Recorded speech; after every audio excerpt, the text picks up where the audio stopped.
सभी को मेरा प्रणाम। इस पूरी दुनिया में केवल मनुष्य ही ऐसा प्राणी है जो अगर गिरना चाहे तो जानवर से भी नीचे गिर सकता है और ऊपर उठना चाहे तो देवता से भी ऊपर उठ सकता है। एक बहुत अच्छी कहानी, एक बहुत अच्छी स्टोरी जो आज आपके मन को बदल देगी, मन को पवित्र कर देगी। एक बहुत बड़े व्यापारी, बहुत बड़े सेठ रहते हैं। उनका बहुत लंबा चौड़ा व्यापार रहता है। अपने देश और विदेश में भी उनका व्यापार फैला होता है। काफी लंबा व्यापार के कारण उनकी व्यस्तताएं बहुत रहती है।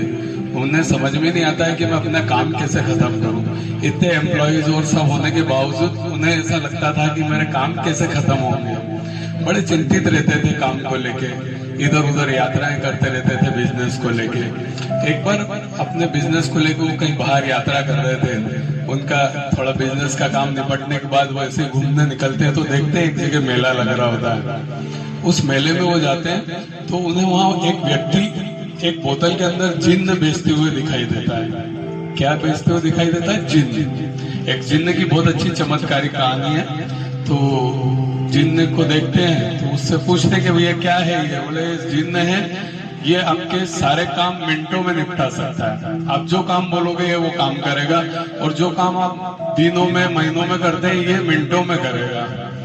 ठीक है, बड़े प्रसन्न होते हैं कि यार इतना बढ़िया, और क्या चाहिए, क्योंकि उनके दिमाग में यही चिंता चली आ रही थी कि मेरे काम कैसे निपटेंगे। ठीक है, वो पूछते कितने का है? तो जिन्न जो बेचता है वो आदमी कहता है 1000 रुपए का।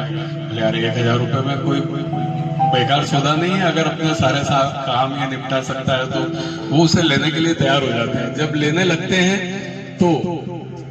लगते हैं तो जिन्न बेचने वाला आदमी उन्हें कहता है कि देखिए इसके अंदर अच्छाइयां बहुत है, पर एक तकलीफ है। बोले क्या तकलीफ है? बोले ये खाली नहीं बैठ सकता, आपको इसको कुछ न कुछ काम बताना ही पड़ेगा। जहाँ अगर आपने काम बताना बंद किया तो फिर ये आपको ही खा जाएगा, क्योंकि ये खाली नहीं बैठ सकता। तो आपको इसको लगातार कुछ न कुछ काम बताना ही पड़ेगा। व्यापारी लगता है ठीक है यार, मेरे पास कहाँ काम की कमी है, इसको कुछ न कुछ तो काम में बताता ही रहूंगा। बोले चलो ठीक है, कोई बात नहीं, दे दो इसको। वो उसको अपने घर लेके आ जाते हैं, बॉटल में से निकालते हैं और शुरू करते हैं। कुछ काम वो उसको दे देते हैं। ठीक है, वो 10-15 दिन के काम दे देते हैं। वो 10-15 दिन के काम को एक दिन में ही करके आ जाता है। फिर और बहुत सारे जो इनके पास काम रहते हैं, ऐसे ऐसे वो उसको बार बार काम दिए जाते हैं। और 15 दिन आते आते तो उनको लगता है कि अब मेरे पास कोई काम बचा ही नहीं, इसको क्या काम दूं। बड़े चिंतित हो जाते हैं। अब उनको वो बात याद आ जाती है कि अगर इसको काम नहीं दिया, इसको काम नहीं बताया तो ये मुझे खा जाएगा, मुझे मार डालेगा, मुझे खा जाएगा। ये चिंता उनको आती है। जिन्न भी ये बात कहता है कि अगर आप मुझे अब कोई काम नहीं बता पा रहे हो तो मुझे आपको खाना पड़ेगा। व्यापारी घबरा जाते हैं, सेठ जी घबरा जाते हैं और दौड़ने लगते हैं। तेजी से दौड़ते हैं कि किसी तरह इस जिन्न से पीछा छूटे।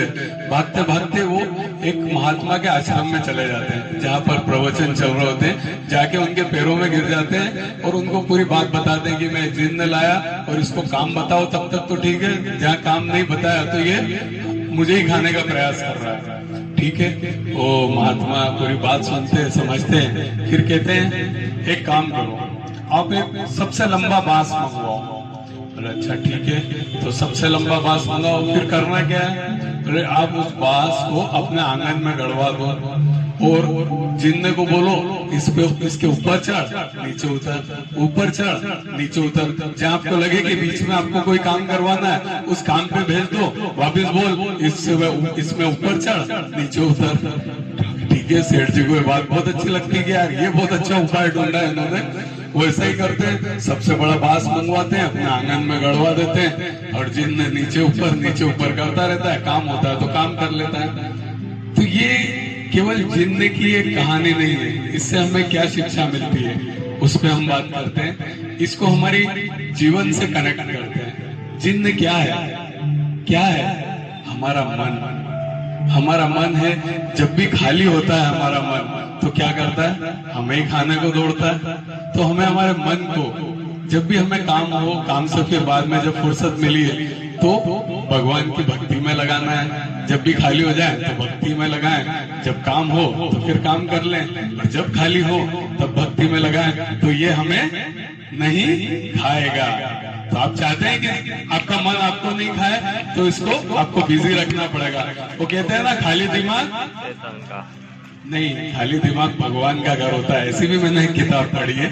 लेकिन हम उस खाली दिमाग के साथ, खाली मन के साथ क्या कर रहे हैं? हम अगर भक्ति करते हैं, पूजा करते हैं, भगवान को याद करते हैं, तो वो भगवान का घर हुआ ना, शैतान का तो नहीं हुआ। तो खाली दिमाग भगवान का घर होता है। इस कहानी से हमें यही शिक्षा मिलती है कि हमारे जिन, हमारे मन को हमें भक्ति में लगाना है। जब भी हम फ्री रहें तो हमारा जीवन सुखी रहेगा, समृद्ध रहेगा।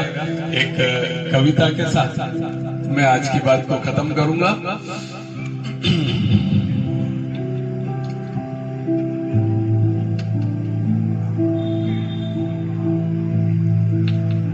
कविता का शीर्षक है,